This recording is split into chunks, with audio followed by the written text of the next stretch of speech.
Assalamualaikum warahmatullahi wabarakatuh. Jumpa kembali pemirsa yang budiman dengan Palpres Official YouTube channel dalam ragam konten-konten menarik. Setelah sebelumnya kami menghadirkan konten Sumsel 24 jam, Budak Lorong, dan podcast Cukup Pedes, kali ini kami menghadirkan konten yang lain dari biasanya. Konten kami kali ini berbeda karena kami berusaha mengkaji dari kacamata yang berbeda, kacamata ilmu pengetahuan. Berkolaborasi dengan Perguruan Seni Jaga Diri Al-Hikmah 979 Indonesia dan Antarbangsa. Di sebelah saya sudah hadir pendiri Perguruan Jaga Diri Al-Hikmah 979 Indonesia dan Antarbangsa, Tuan Guru Fikri Juliansyah bin Muhsin. Assalamualaikum. Waalaikumsalam warahmatullahi wabarakatuh. Sehat ya? Alhamdulillah. Dalam kondisi sehat. seperti ini kita harus tetap jaga kesehatan. Alhamdulillah. Mungkin sebelum kita melangkah lebih jauh, ada baiknya bagi orang awam dan saya juga yang awam ini, Tuan Guru, bisa dijelaskan apakah hakikat sebenarnya dari supranatural, metafisika, dan paranormal itu, Tuan Guru? Baik, bismillahirrahmanirrahim. Asyhadu an la ilaha illallah wa asyhadu anna Muhammadan abduhu wa rasuluh. Baik sahabat pemirsa, sahabat-sahabat pencinta dunia spiritual, supranatural, metafisika, dan sahabat-sahabat yang sangat menginginkan hazanah budaya di Nusantara ini dapat kita luruskan. Kami akan menjawab pertanyaan yang pertama, itu apa arti supranatural. Kemudian menjawab apa arti metafisika dan apa arti paranormal. Dalam terminologi bahasa, bahwa supranatural itu terdiri dari dua kata, supra dan natural. Supra ini maknanya dalam bahasa Indonesia super, lebih, atau sesuatu yang istimewa, sesuatu yang di luar kebiasaan, itu supra atau super. Kemudian natural atau natural, ini dari kata nature atau alami, yang sesuatu yang kebiasaan sehari-hari ataupun dalam keadaan normal. Jadi dalam keadaan artinya kewajaran, kelaziman, kewajaran. Jadi supranatural adalah sesuatu fenomena yang di luar kewajaran, fenomena di luar alamiah, di luar natural, di luar nature. Jadi sesuatu perkara, fenomena yang di luar hal-hal yang menjadi kebiasaan sehari-hari, supranatural. Jadi fenomena apa saja yang di luar kebiasaan ataupun sesuatu yang dianggap memiliki kelebihan bisa dikatakan adalah supranatural. Jadi berkaitan dengan supranatural ada namanya metafisika. Apa itu metafisika? Metafisika itu adalah sesuatu di balik yang nampak, sesuatu di balik hal-hal yang nyata. Jadi perkara di luar kenyataan logis, sesuatu perkara ataupun fenomena di luar hal-hal yang fisik, di luar hal-hal materi, ini disebut metafisika. Jadi apapun yang di luar penglihatan mata telanjang, di luar panca indera kita, ditangkap hanya melalui indera keenam atau sixth sense, maka ini bisa dikatakan, bisa digolongkan sebagai metafisika. Jadi sesuatu di luar fisika. Kalau fisika ini seperti ini, saya contohkan, ini gelas atau cangkir. Ini nyata, saya pegang, saya raba, saya lihat. Dengan panca indera ini memang betul ada, wujud adanya. Sementara metafisika, mungkin ada sesuatu di luar ini. Mungkin di dalam kopi ini tidak kelihatan ada sesuatu, hal-hal yang sifatnya berkaitan dengan awal tadi, supranatural, atau berkaitan dengan goib, berkaitan dengan sesuatu yang tidak nampak. Maka itulah dinamakan metafisika, termasuk kemampuan-kemampuan di luar hal yang nampak. Nah, sementara ada istilah namanya paranormal. Paranormal ini menunjuk kepada orang, kepada pelaku, kepada orang-orang yang berkecimpung baik di dunia supranatural maupun orang-orang yang memiliki kelebihan-kelebihan di atas rata-rata orang normal. Contoh perkara metafisika ini adalah kalau kita masuk ke ranah supranatural. Ini yang sering kita ditemukan sehari-hari, perkara yang percaya atau tidak tapi ada. Dikatakan mitos, bukan, ini kenyataan. Ya, ini salah satu perkara yang perlu juga difahami oleh para pecinta dunia spiritual, dunia supranatural, atau sahabat-sahabat yang ingin mencintai dunia metafisika. Santet contohnya. Santet itu, konsep santet adalah merubah materi menjadi imateri, kemudian kembali menjadi materi. Jadi materi itu misalnya katakanlah saya punya satu senjata atau satu bahan, satu benda yang wujud, misalnya paku dan jarum. Lalu dengan kecepatan pesawat supersonik melebihi kecepatan pesawat supersonik dihantarkan oleh makhluk, katakanlah jin dan sebagainya, maka dia akan terlihat seperti benda yang tidak berwujud, menjadi cahaya. Itulah menjadi imateri, tidak berwujud tetapi bisa direkam, bisa difoto menjadi cahaya dan bisa dilihat dengan mata telanjang menjadi sebuah cahaya. Lalu sampai pada objek sasaran, maka itu kembali menjadi wujud semula, menjadi fisik. Jadi perubahan materi, imateri menjadi materi, itulah santet. Nah, ini yang perlu digarisbawahi, ini perkara yang ada, realita. Dulu orang berpikir ini hanya metafisika, ternyata metafisika bisa ditarik juga ke alam fisika. Nah, sedangkan dalam konten ini kita lebih banyak meluruskan perkara-perkara yang mungkin selama ini dianggap sebuah hal-hal yang goib, hal-hal yang metafisik, hal-hal supranatural, justru sebaliknya adalah perkara logika, perkara ilmiah. Bisa jadi berdasarkan hukum fisika, bisa juga berdasarkan kimia. Nah, jadi ini berdasarkan ilmu pengetahuan tadi. Berdasarkan ilmu pengetahuan atau saintifik. Kalau di masyarakat Indonesia ini khususnya Sumsel masih sangat percaya dengan hal-hal yang berbau masa supranatural, metafisika. Tuan Guru dengan kondisi saat ini gimana? Baik, kita kembalikan kepada realitas budaya masyarakat di Nusantara ataupun di Indonesia. Kalau kita melihat mengacu kepada teori atau pengertian kebudayaan disampaikan oleh Profesor Dr. Kuncharaningrat, bahwa kebudayaan itu adalah unsur-unsur yang memiliki segala hasil karya cipta rasa dan karsa manusia yang juga memiliki unsur-unsur. Salah satu unsur-unsur kebudayaan itu adalah sistem kepercayaan atau religi.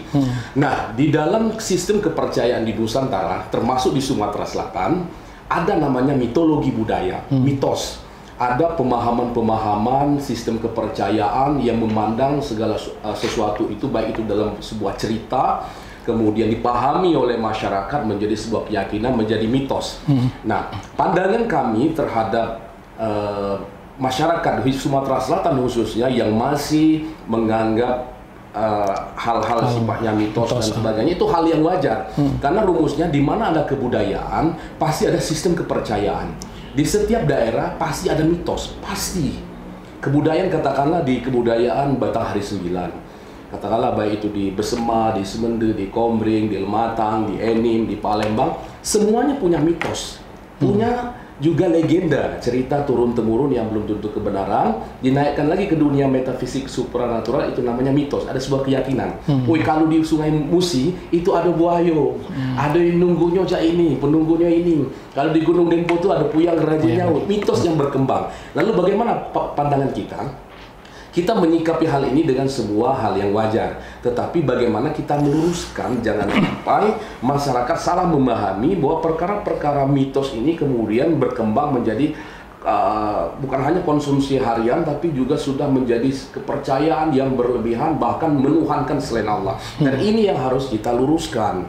Jangan sampai karena khawatir seperti beberapa waktu yang lalu viral di Pagar Alam, karena kalau kita tidak memberikan persembahan 40 ekor kambing atau 1 ekor sapi, maka puyang Raja Nyawa itu akan turun dan akan membuat sebuah hukuman kepada masyarakat di Tanah Besema atau Pagar Alam, Lahar dan sekitarnya. Dan ini yang kita hindari. Ya, perkara mitos memang ada, artinya memang sistem kepercayaan di mana-mana pasti ada mitos, pasti ada pandangan-pandangan masyarakat tentang alkemik atau supranatural. Hanya saja mari kita luruskan. Kita luruskan, jangan sampai kita terjebak pada kepercayaan yang berlebihan. Terkait dengan kata Tuan Guru tadi, kepercayaan berlebihan. Sekarang kan sudah banyak kejadian, Tuan Guru, banyak orang yang terlalu percaya dengan hal-hal tersebut sampai menjadi korban, misalnya. Ada paranormal, abal-abal dan sebagainya. Mungkinkah ada kiat-kiat khusus dari Tuan Guru untuk kepada orang awam untuk bagaimana cara memandang masalah paranormal tersebut? Baik, kembali kepada paranormal, ini adalah sebuah profesi.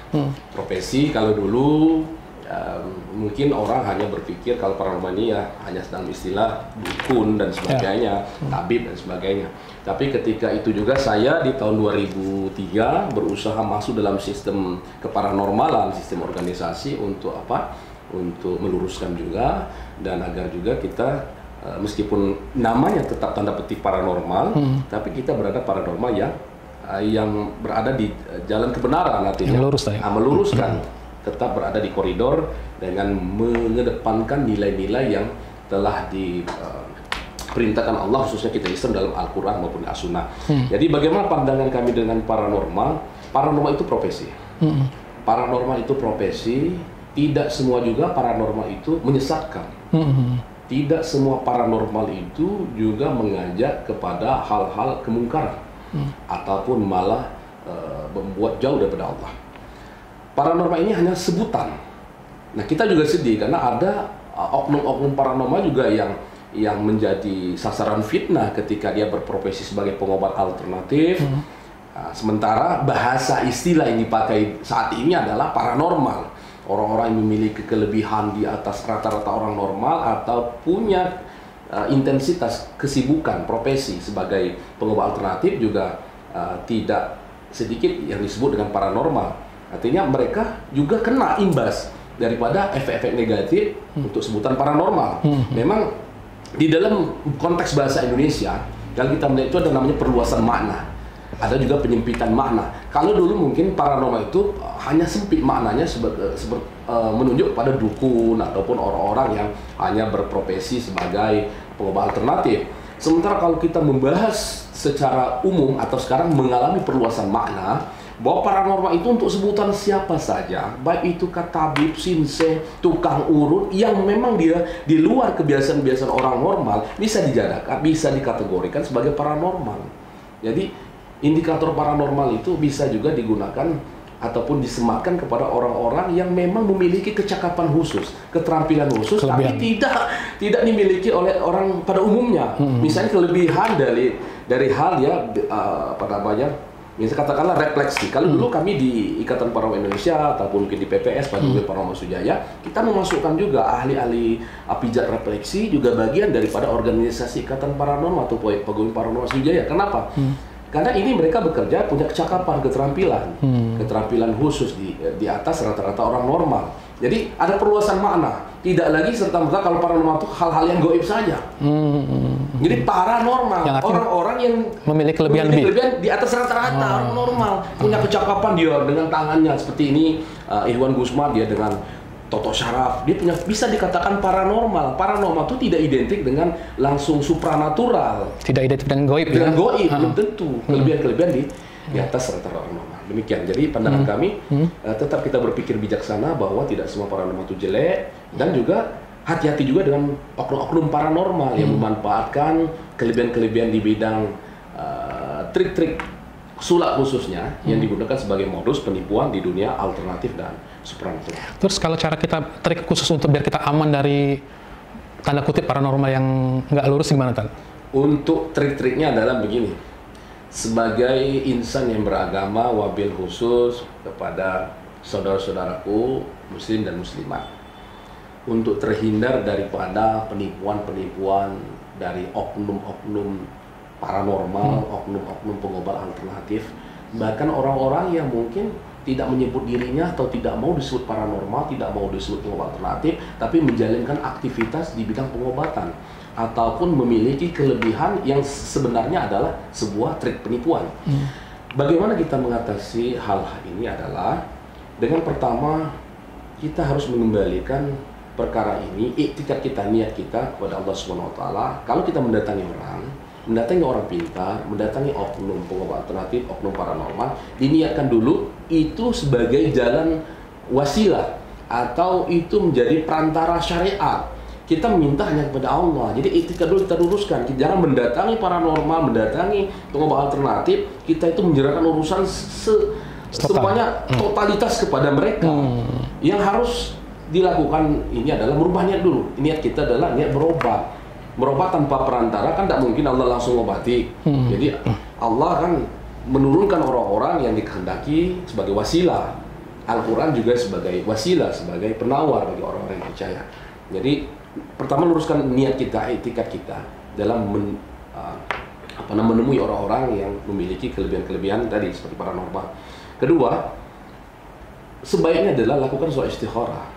meminta petunjuk pada Allah agar kita digerakkan kepada orang-orang yang betul-betul memiliki kecakapan di bidangnya, bukan orang-orang yang akan menipu kita, bukan orang-orang yang juga akan menyesatkan kita. Nah, karena perkara pengobat alternatif, oknum paranormal sebagainya ini harus juga dilihat dengan ranah ilmiah. Jadi tugas kita harus memahami juga teknik pengobatannya. Jadi kalau ketemu orang pintar, oknum alternatif, oknum paranormal, yang harus dipahami juga teknik pengobatan yang dilakukan. Bila pengobatan yang dilakukan, bila teknik yang digunakan di luar kaidah KDA syariat Islam, maka ini pasti bertentangan dengan syariat Islam. Itu dari sudut teknik ataupun metode pengobatan. Belum lagi kalau ada hal-hal yang irasional, yang tidak masuk akal. Kita tidak boleh dengan serta-merta menelan langsung informasi ketika kita tahu, oh si A, oknum paranormal A memiliki kesaktian begini-begini. Langsung kita terbius oleh sesuatu yang nampak. Padahal terkadang 80 bahkan 99% adalah trik penipuan. Oke.